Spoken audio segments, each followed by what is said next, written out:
Hola queridos amigos, nuevamente con ustedes, su doctor Maximiliano, el médico que trabaja en los Andes, la Amazonía, la costa de Ecuador, y que hoy día les voy a hablar acerca de las enfermedades febriles más comunes que han afectado y afectan a Ecuador.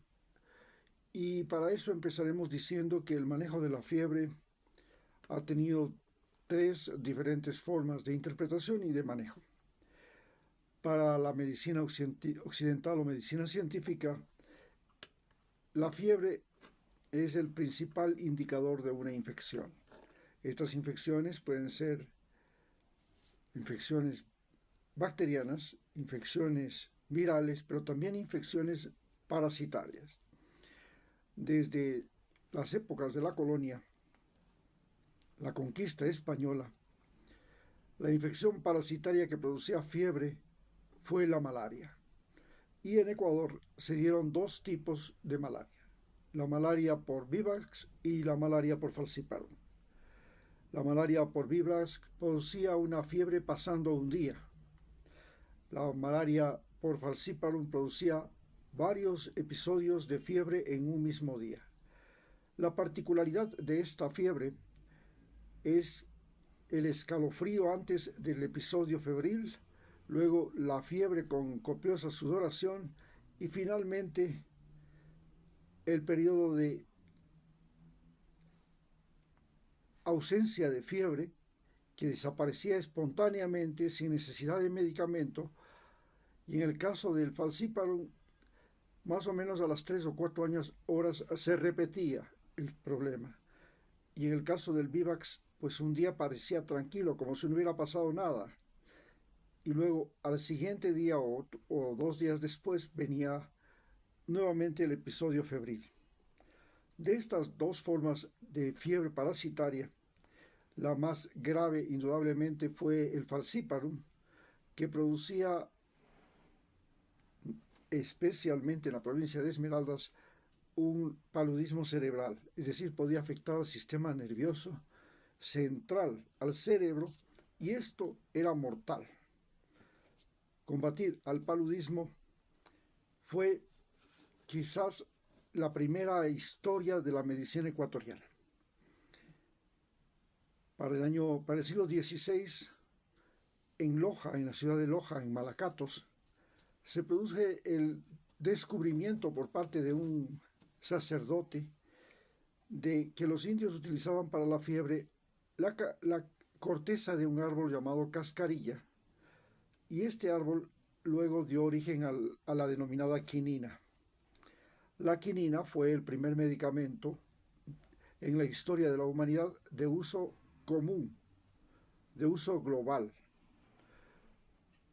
Anteriormente a la quinina, los tratamientos de la malaria eran de acuerdo a la experiencia y al criterio de cada uno de los médicos, y antes de que existiera la quinina, lo que existía era la botica, y en la botica un médico podía combinar alas de un insecto, patas del otro, podía combinar alguna planta medicinal, algún mineral, de acuerdo a la experiencia, a los resultados que él había obtenido, a lo que había aprendido en las escuelas de medicina, que ya desde la época del año 1200 en Persia se desarrollaron como las denominadas madrasas, que eran hospitales donde enseñaban, donde los médicos aprendían a tratar enfermedades.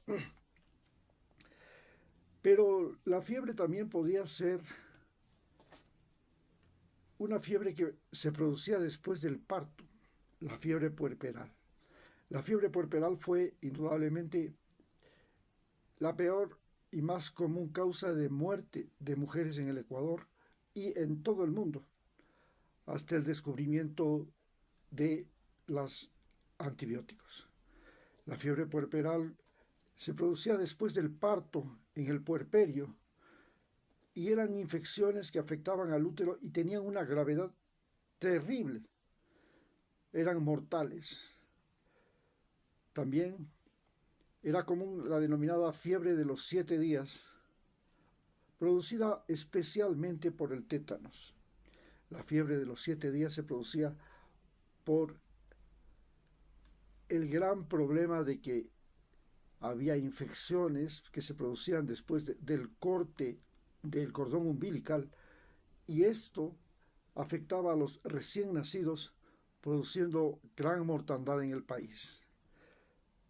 El descubrimiento de la vacuna, de la toxina antitetánica, fue el gran cambio que permitió superar el gran problema de la mortalidad en niños recién nacidos. A su vez, uno de los grandes problemas que se producían para este problema de las fiebres puerperales era que el aborto era otra de las denominadas causas de la fiebre puerperal. Y el aborto era hasta el siglo XX y aún hasta ahora una actividad ilegal.